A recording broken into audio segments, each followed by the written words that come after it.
பின்னாடி இருக்கிற மண்டபம் இது வந்து பீமாண்டப்பள்ளியிலே இருக்குது. அந்த கல்வெட்டுக்கு அருகாமையில் இருக்கிற ஒரு மண்டபம். இந்த மண்டபத்தை பற்றிய விளக்கம் வந்து நம்ம அருங்காட்சியக காப்பாட்சியர் கூறுவார்.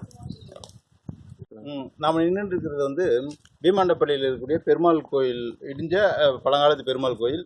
இந்த பெருமாள் கோயில் வந்து சுமார் 600 வருஷங்களுக்கு முன்னால் கட்டப்பட்ட ஒரு மண்டப கோயில் வகையை சேர்ந்தது.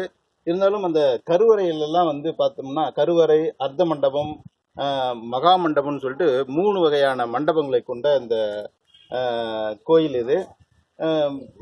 அந்த சுவர் இருந்ததுக்கான தடயம் தெரிகிறது. சுவர் தற்போது காணப்படவில்லை கருவறையில்.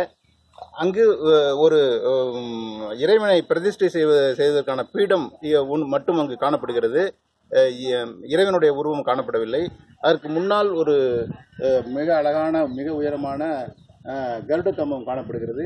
அதற்கு பக்கத்திலே நாம் ஏற்கனவே பார்த்த ஒரு தானத்தை அளிக்கக்கூடிய அந்த கல்வெட்டு, சங்கு சக்கர வடிவத்தோடு கூடிய அந்த கல்வெட்டு காணப்படுகிறது.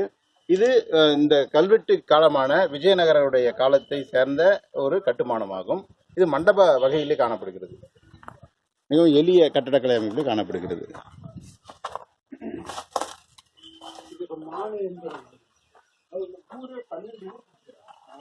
இது வந்து கருவறையோட என்ட்ரன்ஸ். இது வந்து கீழே பார்க்குறது வந்து சாமி வைக்கிற பீடம். இது வந்து கருவறை. சுற்றிலும் செவரெல்லாம் இடிஞ்சிட்டு இருக்கு. பார்த்தீங்கன்னா கருவறைக்கு முன்னாடி ஒரு முன் மண்டபம், அதுக்கப்புறம் ஒரு பெரிய மண்டபம் என 3 அடுக்குகளை கொண்டதாக இந்த மண்டபம் கட்டப்பட்டு இருக்கிறது.